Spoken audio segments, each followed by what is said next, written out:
Y gracias a Dios hemos visto que hay un buen testimonio de lo que el Señor está haciendo con estos temas que estamos viendo en este tiempo de reclusión. Eso no es porque los temas que escojo son impactantes, eso es simplemente la obra del Espíritu Santo en ustedes, porque es precisamente así como iniciamos nuestras reuniones, a sabiendas de que no es una exposición como cualquiera del mundo, donde se reúne un poco de gente alrededor de un exponente, un ponente que trae un tema preparado. Aquí estamos en una reunión sobrenatural donde el Señor Dios está usando una boca y unos oídos, y Él se mueve como quiere, y en cada uno de los que tienen el corazón dispuesto, o sea, cada uno de ustedes, Él provoca un entendimiento y una revelación especial. Esa es la diferencia que hay entre hablar de Dios mundanamente y hablar de Dios con el Espíritu Santo. Vamos a ver un poco de eso precisamente para poder comprender cómo es esta parte del tema que estamos viendo, que es la continuación de lo que vimos hace 2 días con el milenio y el papel que el Señor ha escogido para nosotros en cuanto a reyes y sacerdotes.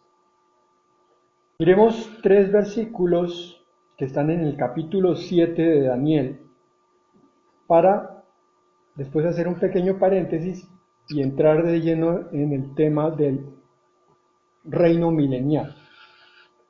Daniel 7, versículos 18, 22 y 27. Ya se los recuerdo otra vez. Daniel 7, 18.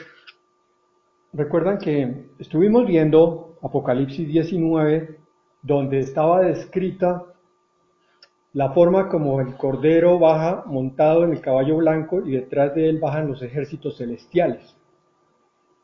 Y estos ejércitos se sientan entonces en tronos para juzgar a las naciones. Y ahí se inicia el periodo milenial. Quiero aclararles que hay varias interpretaciones bíblicas dentro de la sana doctrina. Voy a explicar por qué ocurren esas diferencias de interpretaciones. Esto es apenas normal. La primera interpretación habla del milenio como una parte más de una serie de episodios del cual la ley que fue dada a los israelitas sería el quinto episodio, el sexto sería la iglesia como tal, desde la muerte del Señor Jesucristo hasta el arrebatamiento, y el milenio sería el séptimo episodio, que culmina con el encarcelamiento de Satanás y el juicio final. Y ahí se iniciaría una época de eternidad, ahora sí, completa y perfecta, en la cual hay renovación de toda la creación, de cielos y tierra. Esa es la primera interpretación de el milenio. La segunda llega hasta lo mismo que dije, el quinto paso que es la ley, o sea, el pueblo de Israel, el sexto que es la iglesia, pero el milenio lo funde un poco con la eternidad y entonces para estos otros intérpretes el milenio también se mezcla con el descenso de la nueva Jerusalén hasta la tierra. ¿Quién tendrá la razón? No se trata de eso. ¿Quién será el más sabio de los intérpretes? Tampoco se trata de eso. Se trata más bien de entender que la profecía no es fácil de interpretar hasta tanto empieza a ocurrir. Y esta es una de las bendiciones que tenemos en este tiempo. Estamos empezando a entender muchas de las cosas que han sido profetizadas porque las estamos viendo ocurrir delante de nuestros ojos. Estamos viendo el cumplimiento de las profecías. Cosas que hace 2 meses, 6 meses, un año no entendíamos, a raíz de esto que estamos viviendo, están mucho más claras. Según esa interpretación de profecías, estamos una vez más lo recuerdo, a las puertas de que la iglesia sea arrebatada. Amén. Puede ser cuestión de días, semanas o meses, pero que está por ocurrir, así está en todas las consideraciones de estudiosos con respecto a la profecía. Todos están de acuerdo. El Señor está por venir. Lo recordamos una vez más para también entender el sentido de por qué nos estamos reuniendo alrededor de estos temas, para que nuestro corazón se sienta motivado hacia el cambio que Dios quiere provocar en nosotros. El cambio es entender que debemos estar dispuestos para que Él nos santifique con nuestra aceptación de ese proceso.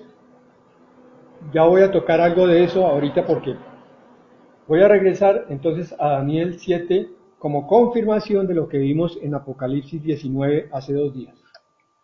Daniel 7:18 dice: después recibirán el reino los santos del Altísimo y poseerán el reino hasta el siglo, eternamente y para siempre. Amén. Esto es una tremendísima promesa para los santos del Altísimo. Santo es aquel que se ha apartado para Dios. Y poseerán el reino hasta el siglo. Aquí está hablando de la eternidad. El reino que sea dado a los santos empieza en el milenio y ya nunca más acaba. Nosotros tenemos un adelanto con el reino de Dios espiritual, pero vamos a ver el reino de Dios material sobre la tierra cuando vengamos con el Cordero a terminar la tribulación. Daniel 7:22 dice: hasta que vino el anciano de días. Aquí es la figura de un anciano venerable con pelo blanco, barba blanca, que es la figura de Dios, el Padre.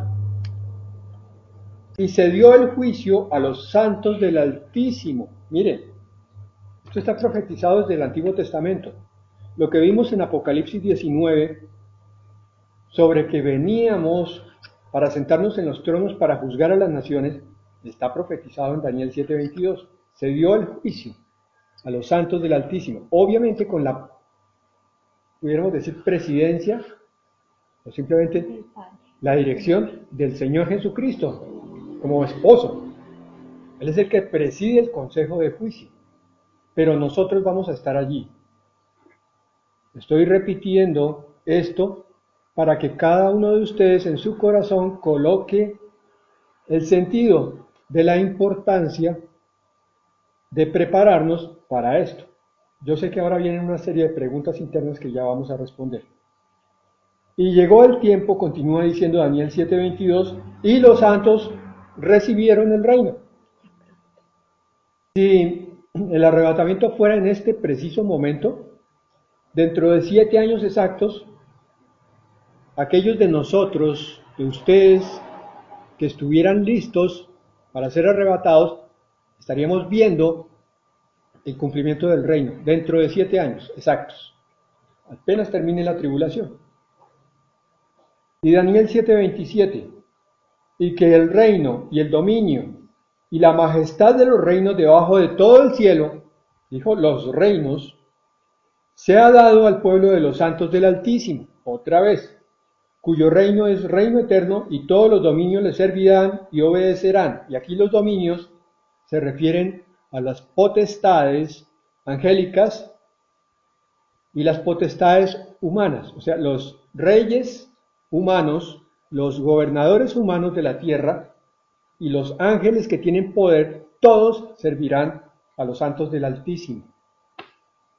En ese momento, el pueblo de Dios santo es elevado, no, más exactamente en el momento en que sube del cielo como iglesia, es elevado a una categoría superior. En este momento somos inferiores, pero cuando se cumple en nosotros la redención y la santificación, estaremos en dominio sobre los ángeles. ¿Ustedes alcanzan a imaginar esa grandeza? Esto lo digo yo no para que se nos exalte un orgullo infundado, un orgullo destructivo, sino todo lo contrario, para que haya más y más humildad en cada corazón de verdadero Hijo de Dios y esté constantemente honrando el nombre de su Padre Celestial y dándole las gracias por todo lo que Dios hace. Entonces, bueno, con estos tres pasajes recordamos los dos que vimos la vez pasada. Ya hablamos de Apocalipsis 19, pero también de Lucas 19:11 con la parábola de las minas. Recordamos allá en la parábola de las minas que el Señor había dicho: bien, buen siervo, sobre poco has sido fiel, entonces te doy autoridad sobre 10 ciudades. Al otro le dijo, autoridad sobre 5 ciudades. Se trata de eso. De los que están conectados y de los que van a oír más adelante este audio o video, algunos, muchos, no han oído en profundidad hablar de tribunal de Cristo, de las bodas del Cordero, ni del reinado de reyes y sacerdotes en el milenio. Pero ustedes ya recibieron esa bendición y la están recibiendo en este momento. Están recibiendo de parte de Dios el entendimiento de por qué Dios nos cela con celo santo, por qué quiere que nosotros nos dediquemos a Él, por qué nos urge a que no nos contentemos solamente con oír sermones, sino que de nuestro propio corazón oigamos la voz del Espíritu Santo y nos dejemos enseñar por Él. Con esto que hemos visto hasta el momento debe quedar la sensación de una duda grande. Bueno, entonces, ¿cómo hago yo para llegar a las bodas del Cordero? Ya entendí que la iglesia no es algo solamente temporal, sino que es algo eterno. Que lo que iniciamos un día entrando a una congregación, aceptando al Señor Jesucristo como Salvador y Redentor, es simplemente el comienzo de la eternidad. Que lo que ustedes están viviendo y nosotros aquí en este tiempo en la tierra ya es eternidad. Que el comienzo de la eternidad todavía se cuenta en horas, minutos y segundos, pero que va a llegar un tiempo en el cual el tiempo ya es totalmente diferente y de ahí en adelante ya no hay final. ¿Por qué decimos eso? Para que entendamos la tremenda importancia de comprender el destino al que vamos. El llamado del Altísimo es para la eternidad. No es solamente para reunirnos en una iglesia, no es solamente para leer palabras, no es solamente para cansarnos oyendo a un pastor, sino que el Señor está hablando de otra cosa mucho más grande. Entonces, ¿cómo hago yo para ser digno de ese llamado al tribunal, a las bodas y al juicio y el reinado en el milenio? Es una magnífica pregunta que espero que todos se hayan hecho. ¿Seré yo digno de ese llamado? ¿Estaré dentro de los llamados? Te lo digo de esta manera. Hay 4 cosas que hay que entender aquí. La primera, si tú tomaste una decisión espiritual resuelta y completamente sincera en el momento que aceptaste a Jesucristo como tu Salvador, tú eres salvo. Porque si tomaste esa decisión total, integral y sincera, tu corazón empezó a ser transformado de tal manera que no estás contento con ser como eras antes en cualquier otra religión a la que pertenecieras antes de llegar al Señor. La religión era ese entrar y salir de un edificio donde no pasaba nada y la vida no cambiaba. La relación con Cristo es un cambio profundo, radical, continuo, poco a poco en algunos aspectos, en muchos de hecho. Poco a poco nos va siendo quitado el egoísmo, la falta de entendimiento, la pereza, el orgullo, pero se está dando. Si tú eres un verdadero hijo de Dios, debes estar viendo ese cambio lento en muchos aspectos, en otros ha sido rápido, pero progresivo continuamente. Esa fue la primera decisión, aceptar al Señor como Salvador. Después de eso vino la segunda decisión. Espero que ya todos la hayan tomado. Es la de aceptar a Dios y a Jesucristo como Señor. Porque muchos cristianos lo aceptan como Salvador para que los limpie de pecado y los salve del infierno, pero no lo obedecen. ¿Por qué me dicen Señor, Señor y no hacen lo que yo les digo? Se trata de eso. Entonces, siguiente decisión que hay que tomar para la santificación. Es decir, Señor, tú eres mi dueño, mi Dios y mi Señor. Por tanto, dame la capacidad para obedecerte en todo lo que tú me pidas. Segunda. Tercera decisión. Ya te entregaste para que Él te dé la capacidad para obedecer. Ahora tú empiezas a obedecer. Porque el obedecer nunca ha sido fácil. Si no, pregúntenle a los niños pequeños. Pero también pregúntenle a los adultos y sobre todo a los adultos mayores. Ya a los adultos mayores solemos decir, a mí no me pueden enseñar nada porque yo soy viejo, yo sé cómo es la vida, y el joven me tiene que respetar, entonces yo soy el que pone la última palabra. Aquí no se puede tener esa actitud. Aquí tenemos que empezar a obedecer para empezar a entender. Muchos en la iglesia del Señor no han entendido que la forma de comprender las verdades del Señor es empezando a obedecer. Pero se dan el lujo de ser desobedientes después de 5 años de vida cristiana o de 10, y entonces, ¿qué pasa? No crecen. Y la cuarta decisión, dejarse enseñar por Dios como Él lo dice. Entonces, primero tomé la decisión de buscar al Salvador, ahora de buscar al Señor, ahora después de eso, obedecerlo, y por último, dejarme enseñar. Esto no es fácil. Resulta que para un niño de colegio o un joven que está ya terminando sus últimos cursos de colegio o está entrando a la universidad, concentrarse es fácil y mantener la atención durante más de 15 minutos seguidos es fácil. Ellos pueden estar 1 hora seguida. Después de cierta edad, de los 25 en adelante, ya no es tan fácil la concentración. Yo tengo que disponerme para mantener mi concentración en las cosas de Dios. Y ahí empiezo a entender que es el Señor el que envía la palabra y que por tanto mi espíritu es el que se llena de la palabra. Yo no estoy en una conferencia común y corriente, ni en una enseñanza de motivación, nada de eso. Ni estoy ante un hombre común y silvestre, porque yo tampoco soy un hombre común y silvestre. Yo soy hijo de Dios como oyente y el que está hablando es hijo de Dios. Por tanto, Dios va a usarnos a todos para mostrarnos sus realidades sobrenaturales que solamente pueden ser recibidas en el Espíritu. Lo digo entonces de esta otra manera: entender el milenio, entender el arrebatamiento, entender las bodas del Cordero, todo requiere que yo esté concentrado, pero no solamente con fuerza humana, sino con el Espíritu Santo, que esté en el Espíritu, para ser exactos. ¿Pero cómo se logra eso?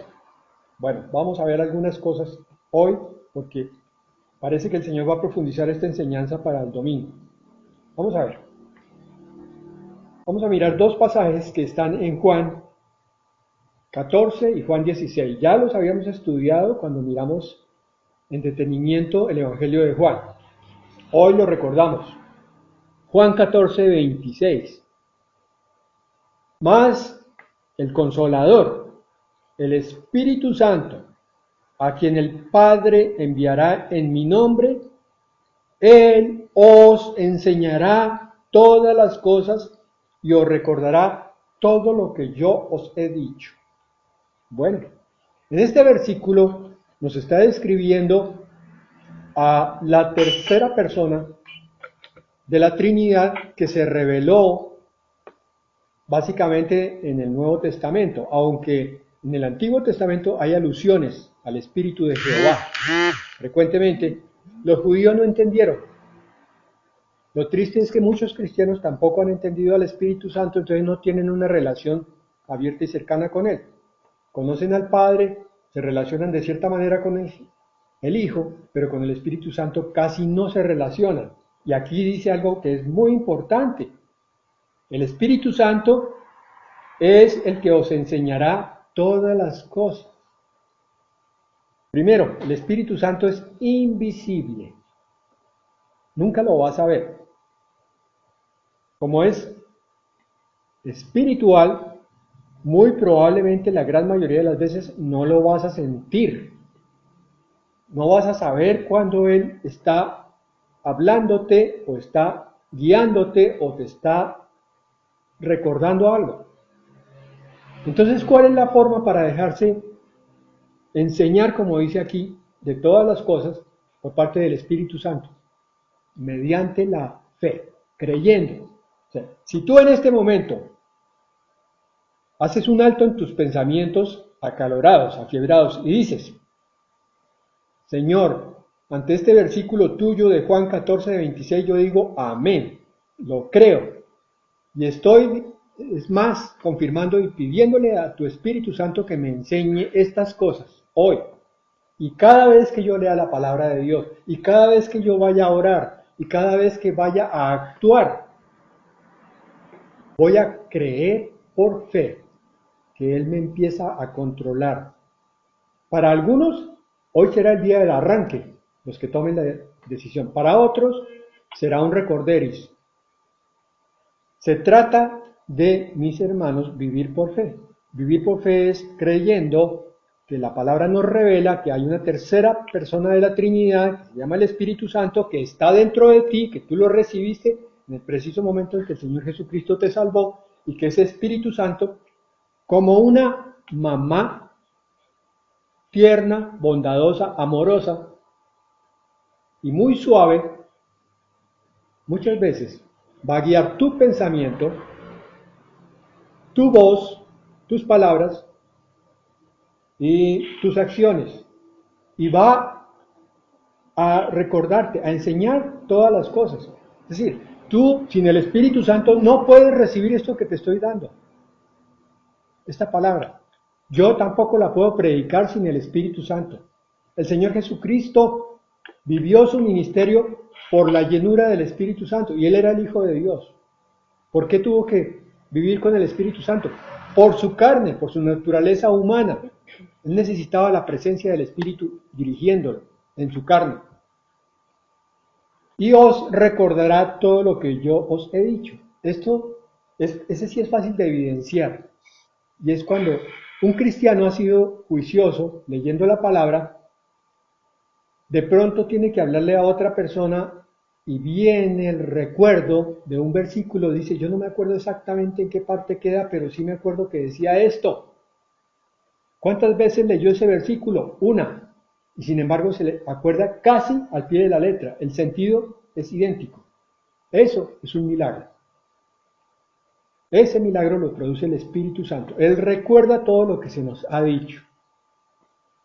El Espíritu Santo es el que nos orienta con la palabra de Dios. Pero entonces tú tienes que buscarlo para que Él te guíe en estas reuniones, para que esto no se convierta en una charla de hombres o en una exposición. Y tú terminas al cabo de media hora medio dormido, perdida la concentración, porque el Espíritu Santo te está hablando y te está diciendo: es tu Padre Celestial el que te está guiando en la vida. Lo que Él te está enseñando hoy te va a servir para toda la vida práctica de aquí en adelante. Tú recuerdas eso y dices: gracias, Señor. Entonces me voy a concentrar. Yo dispongo mi concentración, pero tú, por favor, envíame, porque ahí está. Mueve tu espíritu en mí. Juan 16:8 dice: y cuando Él venga, convencerá al mundo de pecado, de justicia y de juicio. El Espíritu Santo tiene un ministerio triple en este sentido: convencer al mundo. Aquí básicamente está orientado hacia los incrédulos, pero también trabaja en el creyente de la misma manera. convence, o sea, redarguye, dicen otras versiones. Muestra dónde está el pecado. El Espíritu Santo es que suavemente te dice al oído, hijo, esfuérzate un poco más. Pon tu concentración al 100%. Búscame más. Lo dice en un tono siempre suave. El Espíritu Santo es así. A veces el Padre es temible, pero el Espíritu Santo siempre habla quedamente, suavemente. Te toca, te muestra el pecado. Y si tú eres verdadero hijo de Dios y has crecido en el discipulado, dices, uy, Señor, gracias, Padre, perdóname, Señor, perdóname por este pecado, perdóname por mi orgullo, perdóname por mi rebeldía, perdóname por mi soberbia. El Espíritu te habla suavemente, tú respondes suavemente, y suavemente te reconcilias con Dios. De justicia, porque enseña a hacer lo correcto, te muestra lo que hay que hacer bien. Y de juicio, porque muestra que Dios, aparte de ser de amor, también es un Dios de juicio y que el juicio está por venir sobre el mundo habitado. Entonces el pueblo de Dios tiene que alistarse en santidad para escapar de ese juicio. Propósito de estas reuniones, que estemos en santidad, oyendo al Espíritu, guiados por Él, para que crezcamos en esa santidad. Que cada reunión de estas, donde Él nos da su palabra, decimos, uy, sí, Señor, tengo que crecer en esto y en esto y en esto, entonces me voy a dedicar un poco más cada día a ti. En vez de apartarme, ahora voy a buscar más. Versículo 13 de Juan 16. Pero cuando venga el Espíritu de verdad, el Espíritu es de verdad. No es que el Espíritu sea de mentiras. Lo que está diciendo es que la verdad, toda la verdad y nada más que la verdad, es lo que te enseña el Espíritu Santo. Con el Espíritu Santo guiándote, tú entiendes dónde está el error y te apartas de allí.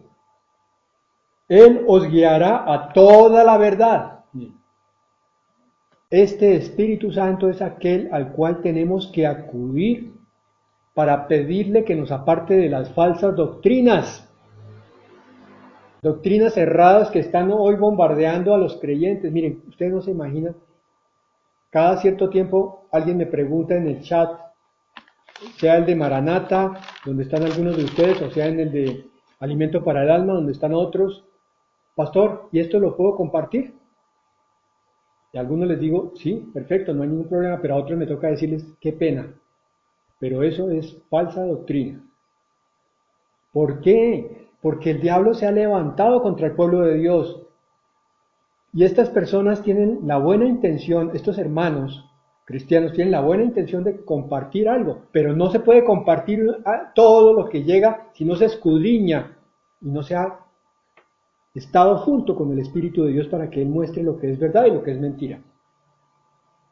Hay muchísimo engaño solapado, soterrado. Sí, continúa diciendo, pero porque no hablará por su propia cuenta. Lo que decíamos, el Espíritu Santo es el sumum de la humildad. Es la dulzura andando. Él no habla nada de sí. Si tú no lo reconoces, Él se queda callado y sigue glorificando al Padre, pero sobre todo al Hijo. Hablando de Cristo y de Cristo, pero de Él mismo, del Espíritu, no habla nada.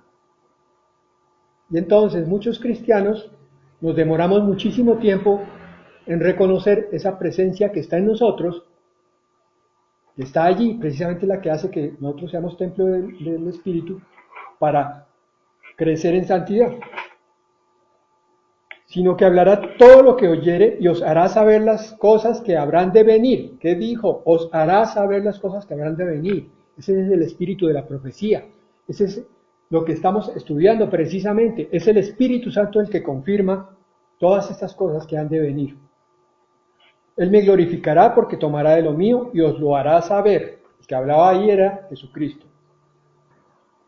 Por eso es que yo les decía que era necesario primero la salvación, después aceptar a Dios como Señor. Segundo punto, estoy repasando. Tercero era obedecer a Dios en todo, dejar ese orgullo nuestro, esa rebeldía nuestra que viene de Satanás, es la herencia de Satanás, y empezar a agachar la cabeza humildemente diciendo, Señor, yo no sé nada. Tu palabra dice que nadie sabe nada como debiera. Yo soy el primero, Señor. Yo levanto mi mano, agacho mi cabeza, me declaro ignorante. Enséñame tú todas las cosas. Por eso me dejo guiar por tu espíritu, Señor. Por eso yo voy a predicar con tu espíritu, no yo solo. Por eso he pedido para que tu audiencia esté llena del espíritu, Señor, porque esto no es una reunión de motivación, es una reunión de aceptación de tu palabra. Y solo el espíritu puede tocar los corazones. El Espíritu Santo decirle, hijo, sé humilde, recibe. Esta es palabra de Dios, no es palabra de hombre. Lo digo así, yo estaba orando antes de empezar, hace media hora, para que esto fuera así. Cada uno de ustedes fuera tocado por el Espíritu Santo. Pero claro, el Espíritu siempre va a respetar la libertad de cada corazón. El corazón dócil es tomado por el Espíritu y bendecido. El corazón rebelde pierde bendiciones. Bueno, vamos a ver entonces estas cosas que tienen que ver con el milenio, ahora sí con el Espíritu. Rápidamente vamos, no voy a esperar que encuentren ustedes la palabra, por favor, tengan a mano lápiz y papel para que anoten las citas o en su defecto oigan el audio después.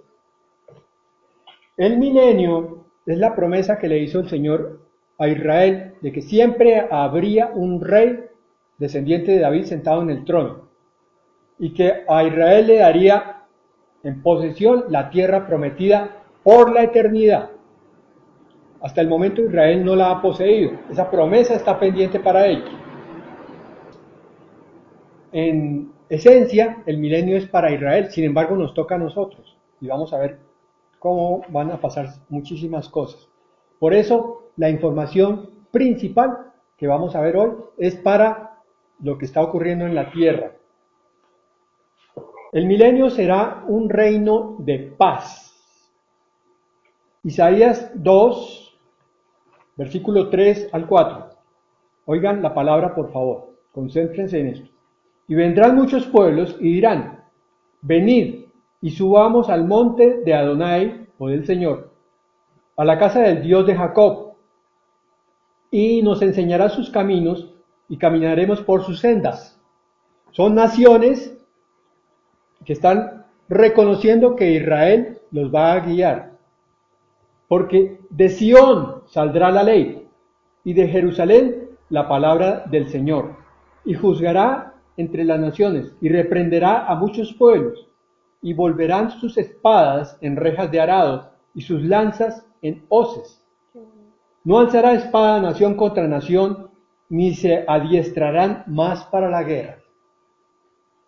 En resumen, este versículo nos dice, la capital mundial del milenio, del gobierno milenial, va a ser Jerusalén.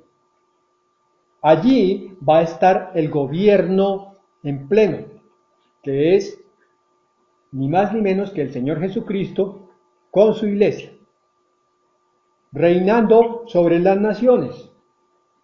Un poco en comparación a lo mismo que está ocurriendo hoy en día, que es lo mismo que está buscando el anticristo, o Satanás, que va a buscar el gobierno mundial, porque él sabe que en el milenio va a ser así, y Satanás copia todo lo del Señor. Pero sobre todo, fíjense al final que dice que convertirán sus rejas en arados, sus espadas, perdón, en arados y sus lanzas en hoces. La hoz es esa herramienta curva que se usa para recoger el trigo y la cebada. Ya no habrá armas porque no habrá guerra. El milenio será un reinado de paz. Solamente al final se volverá a alborotar una guerra que será muy rápida. Por eso dice, no habrá guerras ni violencia. Isaías 29:20. Porque el violento será acabado y el escarnecedor será consumido. Serán destruidos todos los que se desvelan para hacer iniquidad. Esto que tanto nos duele hoy en día de nuestro mundo actual, la cantidad de maldad, la violencia y el escarnecimiento, o sea, la burla, los que se burlan de los débiles, de los enfermos, de los ancianos, todo eso va a desaparecer.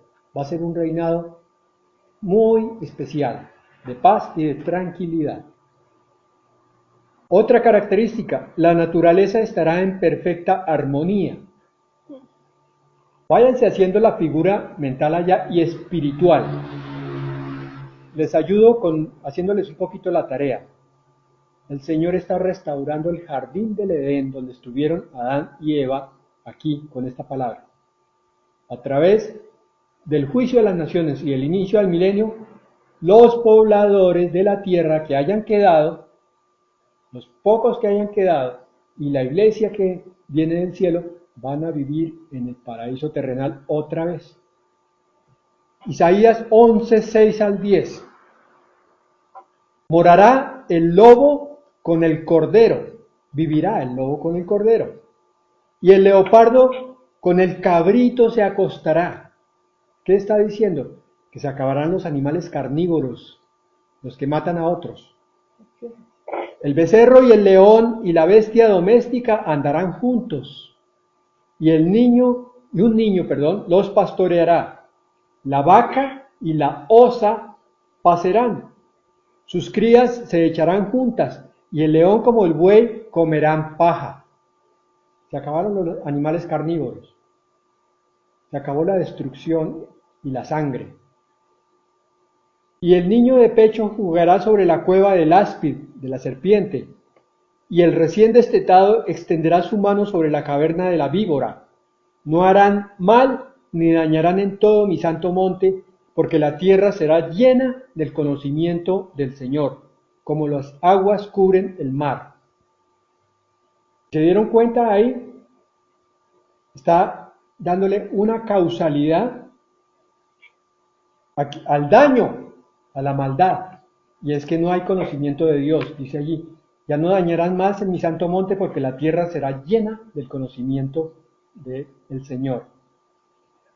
Acontecerá en aquel tiempo que la raíz de Isaí, la cual está puesta por pendón a los pueblos, será buscada por las gentes y su habitación será gloriosa. ¿Quién es la raíz de Isaí? Isaí era el padre de David. A todos los que leen la Biblia juicioso, eso no les cae como novedad. Y todos los que son juiciosos leyendo la Biblia de ustedes saben que el Señor se llamó descendiente de David. Por tanto, el Señor Jesucristo es de la raíz de Isaí. Quiere decir que en Isaías, precisamente en el Antiguo Testamento, está profetizado que el Señor Jesucristo, ya no como Jesucristo, sino como el Rey de Reyes y Señor de Señores, el Verbo de Dios, será el que se siente a reinar. Esto no lo ven ni los ciegos espirituales, ni los judíos que no aceptaron al Mesías. Ellos se van a confundir y van a recibir a un Mesías falso, hasta que vean al final de la tribulación que estaban equivocados, y entonces ahí sí ya van a aceptar al verdadero Mesías. Toda la tierra, toda, reconocerá al Verbo de Dios como gobernante. Otro punto del milenio: los desiertos reverdecerán. Isaías 30:23. Entonces dará el Señor lluvia a tu sementera cuando siembres la tierra, y dará pan del fruto de la tierra, y será abundante y pingüe. O sea, otra vez dice, muy, muy abundante. Tus ganados en aquel tiempo serán apacentados en espaciosas dehesas. Tus bueyes y tus asnos que labran la tierra comerán grano limpio, aventado con pala y criba, y sobre todo monte alto y sobre todo collado elevado habrá ríos y corrientes de agua el día de la gran matanza, cuando caerán las torres. Esto está describiendo un florecimiento de todas las regiones del planeta, hasta los desiertos, porque va a haber corrientes de aguas en todas partes. Por tanto, los desiertos desaparecerán. Habrá abundancia de alimento porque habrá abundancia de cosechas y abundancia de sembradíos. Ya no habrá nada del hambre que en algunas partes de la tierra estamos sufriendo hoy. Estamos empezando a ver, apenas con 4 puntos que hemos mirado, la cantidad de bendiciones que vienen. Y nosotros vamos a estar reinando sobre esto, administrando las cosas. ¿Por qué reinando? Porque ese era el precepto de Dios desde el principio. Ustedes recuerdan que el Señor le dio potestad a Adán sobre todas las cosas. Le dio gobierno sobre la creación. Adán iba a ser el administrador de Dios. El Señor iba a estar viniendo y yendo al cielo y bajando a la tierra, pero el mayordomo aquí era Adán, con Eva, cuidando la creación. Y ese era el propósito para toda la humanidad. Cuidáramos los árboles, pero disfrutáramos de sus frutos y de sus bendiciones. Pero no, el hombre tenía que rebelarse, pecar y caer. Perdió todas las bendiciones, pero el Señor en su plan quiere restaurar la creación inicial. Para allá te llama, para que seas bendecido viendo el paraíso. Yo me pregunto si has soñado en tu corazón con eso. Debes haberlo hecho. Tener el sueño de una tierra en paz y abundante. Habrá trabajo y prosperidad para las naciones, todas partes. Isaías 65:21. Edificarán casas y morarán en ellas, plantarán viñas y comerán el fruto de ellas. No edificarán para que otro habite, ni plantarán para que otro coma, porque según los días de los árboles serán los días de mi pueblo, y mis escogidos disfrutarán de las obras de sus manos. El trabajo va a ser bendito, no como ahora que es duro, tedioso y doloroso. Ya vimos que desaparecerá el hambre, pero también van a desaparecer las enfermedades. Isaías 33:24. No dirá el morador, estoy enfermo. Al pueblo que more en ella le será perdonada la iniquidad. Por causa del pecado es que viene la enfermedad y la muerte. Eso lo dice la Escritura.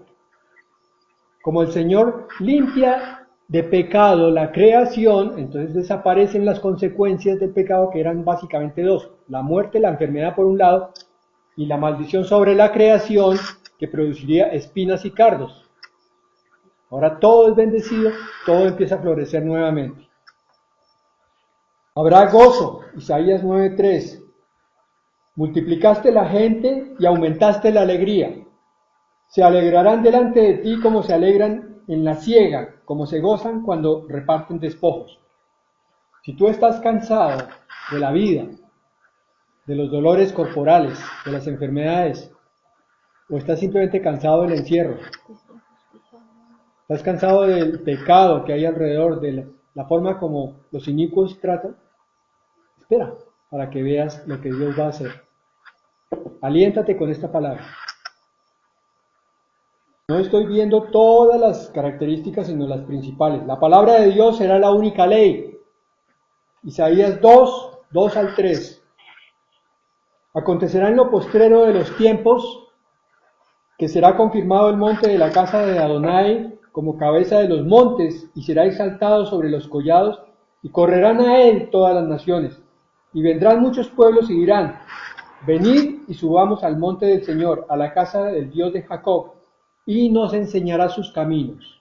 Ya leí ese versículo, pero lo vuelvo a leer aquí, porque ya la ley no dependerá de lo que diga el alcalde o el policía o el gobernador o el presidente, sino de la única verdad, la verdad completa y transparente, que es la palabra de Dios. Por tanto, no habrá injusticia, porque de Sión saldrá la ley y de Jerusalén la palabra de Adonai. Se descansará obligatoriamente los sábados. El Shabbat será retomado, pero en el milenio, no ahora. Isaías 66:23. Y de mes en mes y de día de reposo en día de reposo vendrán todos a adorar delante de mí, dijo Adonai. Se celebrarán las fiestas de los tabernáculos, como otras fiestas bíblicas, porque como el gobierno es sobre Israel, el Señor retoma muchísimo de lo del Antiguo Testamento y ahora sí lo hace cumplir. Esto es importantísimo lo que vamos a ver a continuación, ya casi termino. El que peque morirá irremisiblemente en ese momento. Salmos 2:8. Pídeme y te daré por herencia las naciones y como posesión tuya los confines de la tierra. Los quebrantarás con vara de hierro. Como vasija de alfarero los desmenuzarás. Vean, toda la manifestación del amor de Dios. El amor de Dios en ley para los israelitas, el amor de Dios en gracia para nosotros. Qué paciencia la que nos ha tenido a nosotros.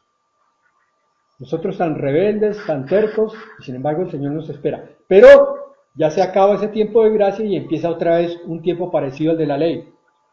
Tiempo de regir con vara de hierro. Isaías 65:20. No habrá más allí niño que muera de pocos días. O sea que se incrementa la edad de los pobladores de la tierra. Ni viejo que sus días no cumpla, porque el niño morirá de 100 años. Otra vez volvemos a la misma visión que se tenía de los patriarcas, donde Matusalén vivió más de 900 años, Adán también. Ahora se recupera la longevidad de la raza humana. A nosotros particularmente eso no nos interesa porque estamos ya en un estado de resurrección, ya en la eternidad. Pero lo vamos a ver en los pobladores de la tierra. Y dice, termina ese versículo de 65:20 de Isaías, y el pecador de 100 años será maldito, es decir, si peca, aunque tenga 100 años, morirá.